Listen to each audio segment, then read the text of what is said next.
car show in Pampa.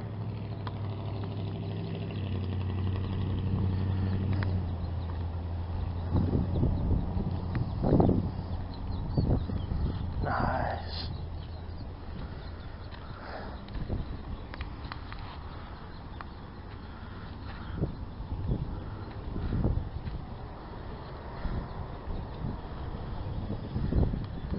Down there is gorgeous.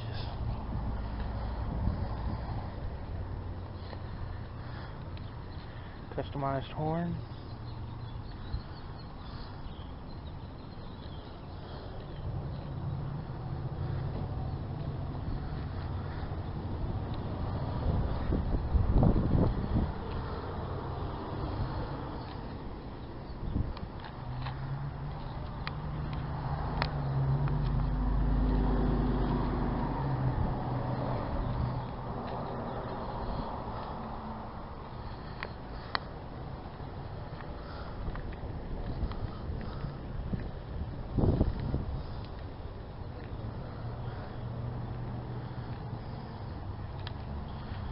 Oh, nice.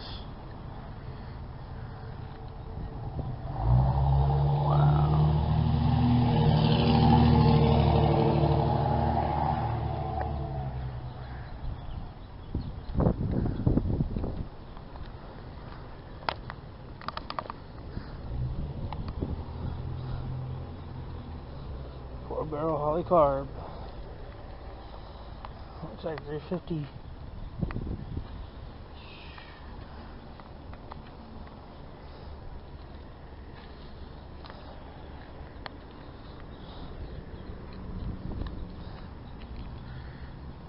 Gorgeous.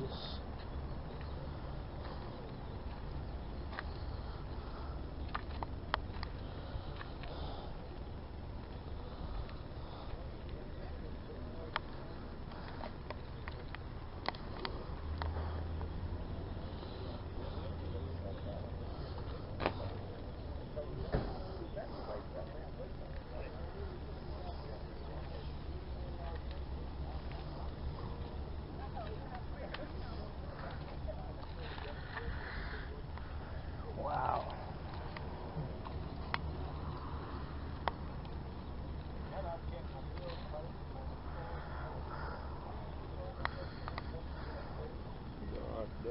Oh yeah, how about yourself?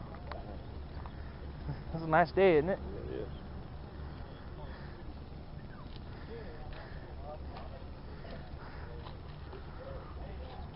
What year is this? Is this 40s? 72? They still had the gas tank behind the truck? Do what? They still had the gas tank behind the bed?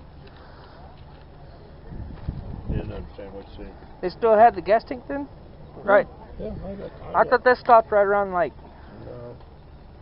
no. Later on. I got two reserves on there. I got one on each side, underneath. Yeah, I bought that truck brand new. Nice. 141,000 miles. I knew a guy that had a 49 Ford that had the gas tank between. Yeah. Well, that's the way it come out. I haven't Nice. revamped nothing on it. I did put the running boards on. So wife, she's short-legged, so she can get up in it. Yeah, my mom's this tall, and she's got one of them newer Dodge Power Wagons. She had to climb into when she first got it. She's got the running boards now. I've got a Bronco that weighs examining stools that they use in the hospital and the doctor's office. Yeah. And I put that down for her to get on it to get up in the Bronco. I can understand that one. Yeah, and there's a 64, all original, color and all. That is just nice. So I like this one. You know, I like the Bel Air and I see that Oldsmobile down there. the Oldsmobile. Yeah. That brown one? This one right here? Yeah. How much are you asking? It's 750. It's got 78,000 miles on it. Paying more than that with my truck. 455 under the hood, and it will run. New tires on it, cold air. If I had something like that, I wouldn't burn out or anything. I'd keep it just like it is. That's what I am. Samantha, what are you doing? Just walking around checking out the cars. You checking me out? Yes. Well, have I made an A yet? How are y'all? How's healthy? You're back. If I went and buy my truck, I'd go for it. I'm paying 10 grand on my truck. Well, buy that same truck. I would, but it's contracted. I'm stuck in it right now. That and I like the truck. But I'll definitely think about it. If you hadn't gotten sold after I paid off my truck, I'll definitely be looking you up. You will? Well, that's number one. There we go. There's that junk you called it. What? I didn't call it a junk. I called it ancient. You call it what? Ancient. That's ancient. Or antique. I called it an antique. Yeah. Apparently.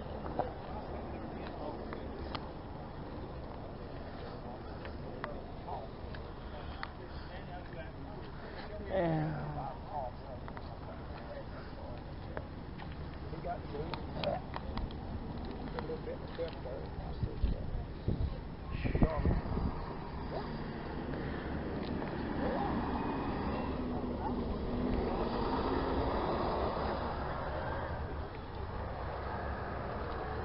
Looks like old Dodge.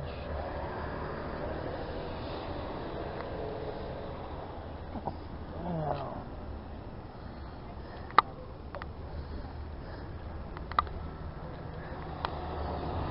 There we go.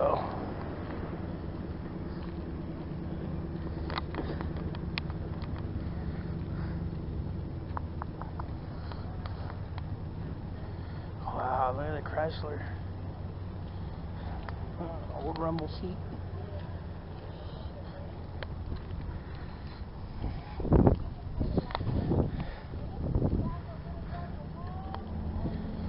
An old Stingray.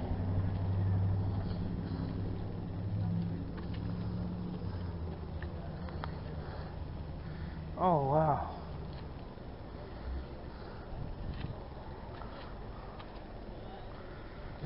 How's it going? I was going to go get a CB looked at the CB shop, but saw this, I had to get my camera. You love your old cars, huh? I like the old Ford I like that. Model T. I like that one right there. That's a beautiful ride, dude. They originally came out with cranks. Well, they had the starter, but the electric starter was added later. But it had the old hand crank. Oh yeah. Where you had to take it out, get zero below weather and crank that sucker. And it wasn't one crank, it wasn't two crank, you had to crank it. Yeah, you keep cranking.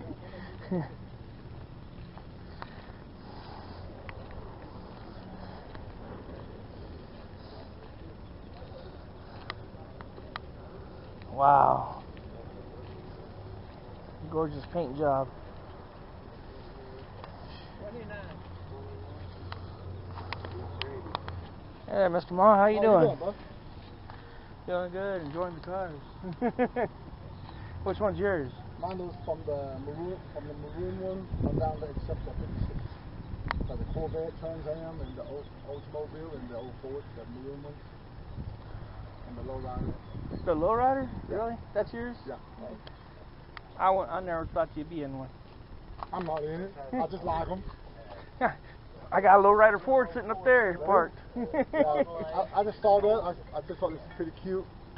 Good looking paint job, all that. So. Well, they need to come back. The They are riders coming where back. they turn around They and are took coming care back. of their vehicle. And They're coming back. Hello? how's it going?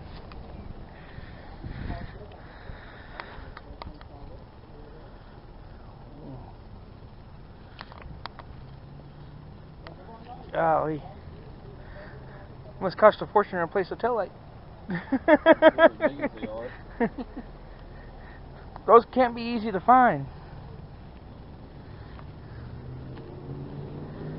And then a Shelby Cobra.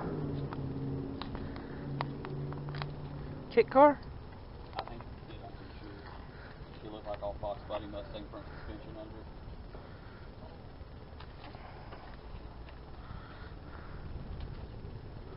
I don't know.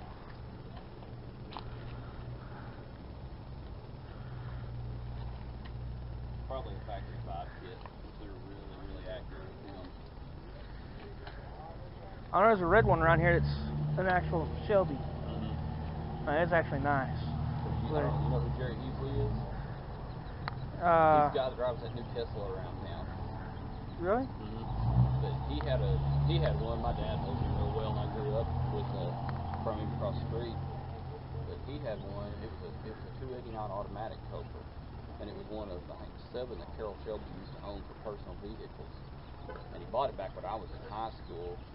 And I know he sold it just a couple years ago. I think he ended up getting. I know when he bought it, I think he gave around $30,000 for it in the late 80s, and he sold it, I think, over in California a couple years ago for. He made a fortune. I think it's $300,000 or $400,000, but he had it a long time. It was a silver one. You've seen the Storage Wars, right? You see the one where they found the old Shelby, the old original Shelby? Someone had turned around and bought. Somebody had turned around and bought one. Didn't put it together or nothing. Bought it straight from factory by pieces. And turned around and left it in the garage, all boxed up and packaged. The body was all wrapped up and everything. They're all like getting it out, pulling it out, and looking at it, going, "Is this what I think it is?" They're cutting up. They're going, "I think this is a kit car. I think this is a kit car." And then all of a sudden they see the serial numbers. Every single serial number matched. And they're like, I don't know. It seems a little weird. They looked it up. It was an authentic Shelby car. Someone had turned around and stored it and lost it. How would you not pay on that unless you died? I have no idea. I don't know why you even lose that. That's the only thing I come up with. The dude died. You have to. I would cry. That'd be worth a lot of money to just lose and basically give away. Oh man. Golly. All 3 of these are nice. I think all 3 of these are nice. And that one too, I think it's Lonnie Shelton's. I think the blue one over there and the black one's here too, maybe the Corvette. He's got tons of cars.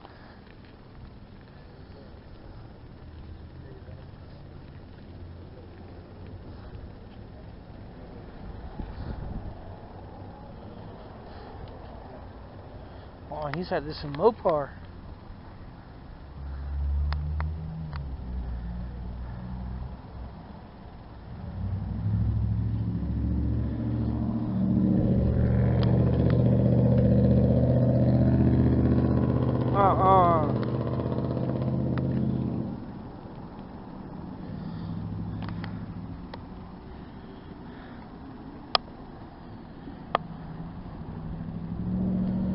I can't get a good enough sight on it. It says the Babe.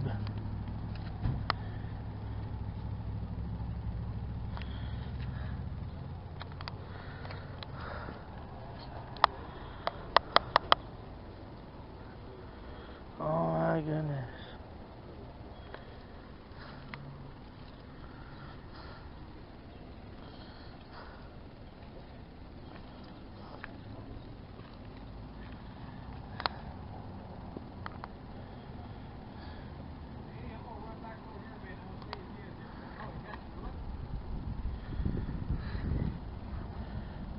No, it's got too much glare. Maybe we can move Gary.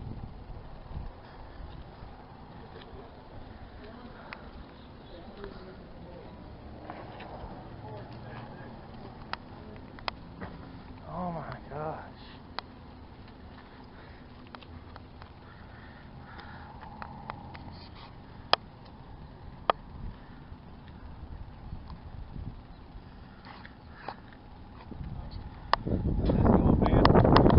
Going. Good. Just wish I could get a look at that license plate or that placard better. I got a big old glare and I can't. Come here. I'll let you. Wait, you own it? There you go. Dude, that like gives me goosebumps, man.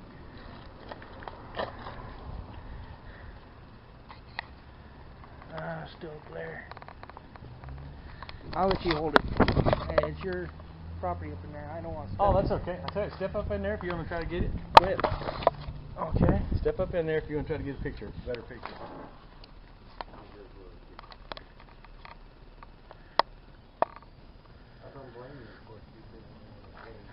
Do what? Keep him in Oh, case. man. Well, It keeps it pristine. it kind of helps make And sure. keeps people to keep their hands off of make it. sure I don't have any security problems. I don't have to sit and watch it all the time and stuff. So.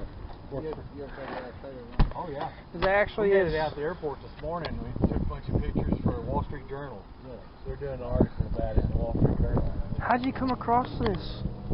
Well, that's kind of a long story. A real long story, actually. It's worth it. Yeah, That's a unique piece of iconic history. I mean, you're talking about a car. It's Americana. never been painted. It's original paint on the car. The tires on it are the only thing that's not original. How many original miles was the spare is an original tire. Yeah, spare. All the interior is original. There's hanging on the rear view mirror in there. Walk around there where you can see the rear view mirror. There's a St. Christopher's pendant hanging in there that belonged to Babe Ruth. It was given to him when he was at the orphanage he was raised at.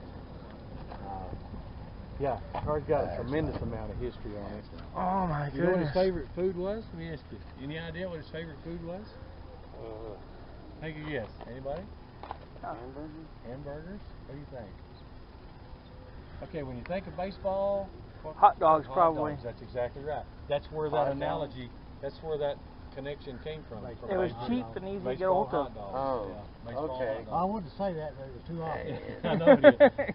But there's a stain in this car that's that long and that wide. A chili dog. Chili and hot dog stain right in the seat. Right there in the seat. This was Baby Ruth.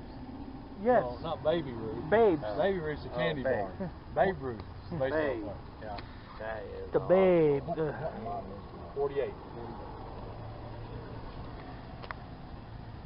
It was given to him by Ford Motor Company. Babe Ruth left baseball in 1935. He had cancer, throat cancer. He made some poor Is lifestyle that from all the choices. baseball hats he ate? Huh? Is that from all the hats he ate? No, cigars. Cigar. He developed throat cancer. He left baseball in 1935, and he really struggled with. Record this while you say that. Oh, whatever you want to do. Yeah, I'm just talking. So, yeah, 1935 is when he left baseball, and he never lost his love for actually baseball or kids. And something kind of unique was going on during that time frame. Ford was sponsoring Little League baseball teams all across the United States. So they connected with Babe Ruth after he retired from baseball and had him to be their spokesman. So he traveled around in his car and went and encouraged kids to play Little League baseball. Oh, that's awesome. Yeah, it's pretty cool. If I remember right, he kept in touch with his old home he grew up in. He kept in touch with the kids there and everything. He never. He loved kids. He loved kids. Yeah. I mean, he came out of an orphanage and came out on top, being a somebody from a nobody. Well, when he was only 7 years old, he had a police record. Okay, because he was stealing and robbing, trying to stay alive because his parents had abandoned him. He wasn't an orphan. He was abandoned. He was abandoned. So they were basically they actually had 8 kids, and only 2 of them lived to be adults. All the other kids died in early childhood. Oh man! Is that your little bitty car too? It is. That's neat. I bought a car just like that when I was 11 years old, and it's called a King Midget. They built those cars from 1947 to 1969. Yeah. It's street legal. Is that original paint? Well, no, it's That's been on it? repainted. It's been repainted, but that's the original paint scheme on it. That's cool. That's amazing. So in a rundown, like just quick shot, how did you come across it? I mean, that Well, it's still a find. Actually, I found this car in a museum, and when I saw the car, the first thing I saw was that cardboard cutout around there of Babe Ruth. Did you see around on the other side? Or come around here. Oh, I didn't even know there was another side that's open. Oh yeah. That is in a museum, and I was walking through the museum with my grandkids, and the first thing I saw was that cardboard cutout, and I said, "That's Babe Ruth. I wonder what that is over there." So it's about two lanes over, so I cut across over there and I looked over. I said, "Man, that's Babe Ruth." And I got up there and started looking and reading everything, and determined that this car belonged to Babe Ruth. And so I went up to the front desk to the receptionist up there, and I said, "Ma'am, is the curator of the museum here?" And she said, "Yeah." I said, "What's his name?" His name's David Gardner. And I said, "Would he be around so I could visit with him?" She said, "Yeah." So he came out there, and I said, "How come I'm here in a museum and I don't even know that Babe Ruth's car is in this museum? I didn't even know it was here." He said, "Well, let me tell you, we're a non-profit museum, first of all, so we don't have money to advertise. Secondly, that car does not belong to this museum. It's privately owned. It's just loaned to us. And as soon as we started making ads about the car being here, and the owner decided he wanted to come get it, then we'd be in trouble with the people who come to see it. So we don't advertise it." And so I said, I'm just blown away by the fact it's here, and I didn't even know it was here. It just kind of stunned me. And we kept talking a little bit more about it. So finally, I come home and I started researching the car. And I kept calling Mr. Garza back several times about things that was going on, about the stuff I was finding out about the car. He said, "I didn't even know that. I didn't even know that. I didn't even know that." Just over and over. And so about a year later, actually, he called me and he said, "Hey, Lonnie, Babe Ruth's car." I said, "Yeah, what about it?" He said, "The gentleman that owns that car wants to sell it." I said, "Okay, so what do you mean? Why are you calling me?" He said, "Lonnie, you know more about that car than he does, because you've researched it. You dug into all the stuff. I got stuff from Ford Motor Company where they actually granted it to him, gifted it to him, and all that kind of stuff." And he said, "You know more about that car than the man that owns it does." I said, "Well, I'm not a fan of a 48 Lincoln Continental. That's not my interest, really. But it's the man. It's the man. I mean, my gosh, who can't be interested in Babe Ruth?" And so finally, he told me. He said, "Well, it's for sale." And what's the obvious question? What does he want for it? Is what I asked. And he said, "I can't tell you." That's what he told me. He said, "I can't tell you." I said, "What do you mean? You call me and you tell me that the car is for sale and you can't tell me what he wants for it?" And he said, "Well, let me explain it to you. Have you noticed I've never told you the man's name that owns the car?" And I said, "Well, honestly, I've never asked you who owns the car. I've never asked you." And he said, "Well, let me tell you, he's kind of low profile. He's not in the public eye or anything, but he does want to sell the car, and he doesn't want to go to the auction scene and all of that stuff. He doesn't want to do that." And he said, "I just told him that I knew a guy that probably knew more about this car than he did, and he said, 'Won't you call him?' So he called me, and first thing you know, he's telling me all this story, and I said, 'Well, what do I got to do to find out what you want for it?' He said, 'You got to come back to the museum, and if you'll sign a letter of non-disclosure as to who he is, then we'll give you all the information you want to know about it.' And my wife and I did that. And we went back there, and only with the thoughts and hopes that I might get to go for a ride in it. I thought, if anything, if I could just ride in it, well, that'd be, how cool would that be, to ride in Babe Ruth's car?"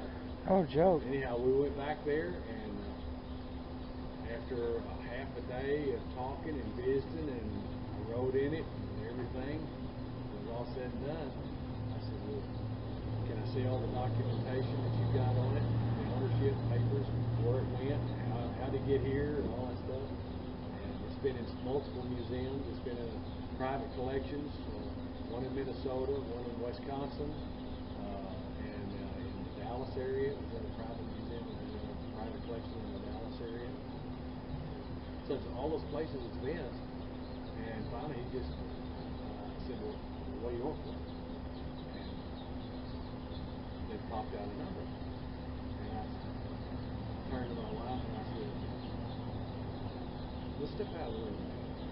We stepped out of the room. She said, what are you thinking? I said, that's not a ridiculous price. For the history that car's got in it and all the stuff that's related to it. I said, if he was just buying a 48 Lincoln, it'd be different. But it's not the fact it's a 48 Lincoln, it's what it belongs to. And so she said, well, whatever you think. So we went back in and sat down, and I counted. He said,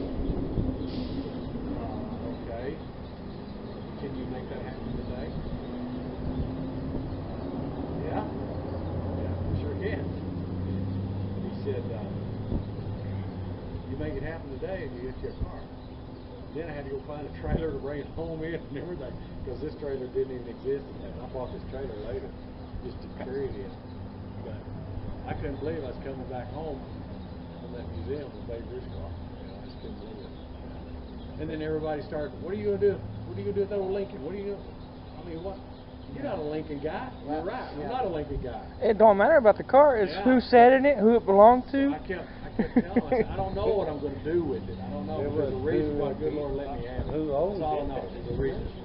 Yeah. And then what ended up, I got to thinking, what, Babe Ruth used this car to help kids. What if we could do something similar to that?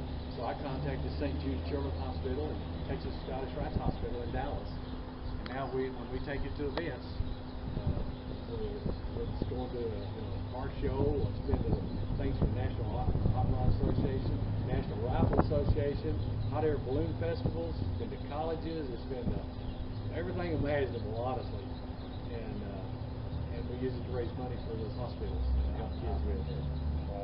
It's been pretty cool. That St. Jude Hospital. Yeah, it's top notch. It's top notch. Yeah, You guys take Lincoln back then made a smooth, soft ride. So I think it's like going to be floating on air, like you're driving a boat on a calm water, surface.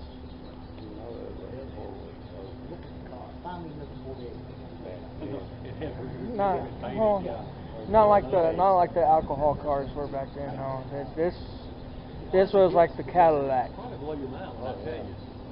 Now, what I'm going to do, But the fact that it's customized. This thing's been in museum care or private collection care literally all of its life. Babe Ruth actually owned the car 8 months. That's all he owned was 8 months. The last car he owned before he died. 6 hours. And that would be a great guess. You're basing on the fact of the condition of it. It's got 80,000. Babe Ruth didn't put all those miles on it. When Babe Ruth died, Claire. Yeah, no. Here's the thing about it. 80,000 miles. It does. And that blows your mind, doesn't it? Here's what happened. When Babe Ruth died, his wife, Claire, sold the car to a museum in New York first. He went to New York. And that museum, Babe Ruth has just died. Okay? There's not anybody in America that doesn't know who Babe Ruth was. Yeah. What you're looking at is someone who has brought the American public through the Depression eras. And he didn't have a pot to pee in when he was a kid. He was 7 years old, and his parents abandoned him, and they moved him into an orphanage. Okay, well, how do you go from there to being who he was in baseball? Oh, it'll come out right here. It'll come out right here. So everybody knew who Babe Ruth was. Everybody. Well, what that museum in New York did, they took this car on a tour and they drove it. I've got part of it. It's not a complete, but I've got part of a ledger, a log that they kept where it went to different places. They drove it. Why not? It's a brand new car. It was a brand new car then, But here's the thing too, that was kind of unique about it, is since I've owned this car, I've found I've run into two people that saw this car. There's a in the hot early rod 1950s first. when they were touring it. Listen to that thing. One guy was at It's all aftermarket. and we had it there for veterans on Veterans Day.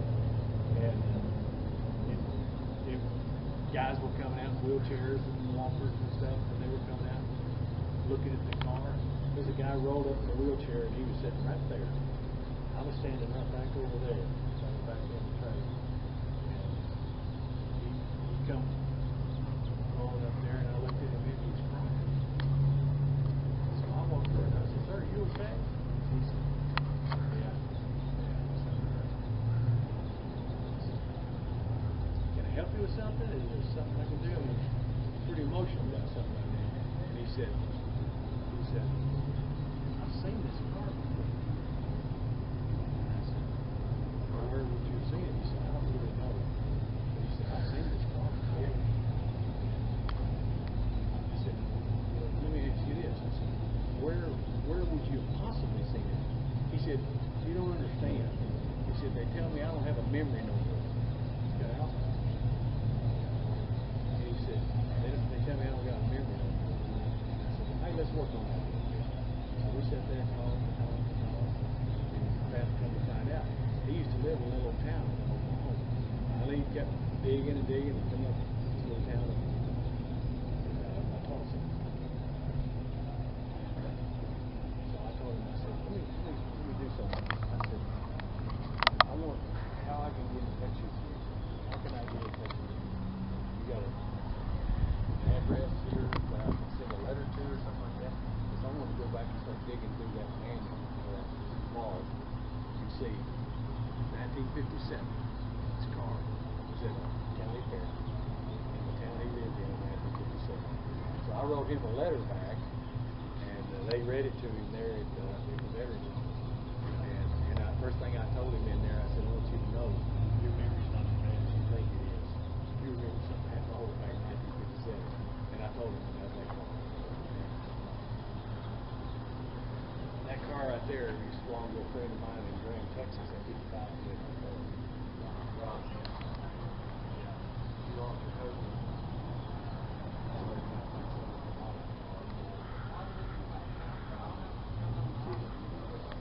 Of course, it's not long. Who? No, sir. It doesn't ring a bell right now. I work for South.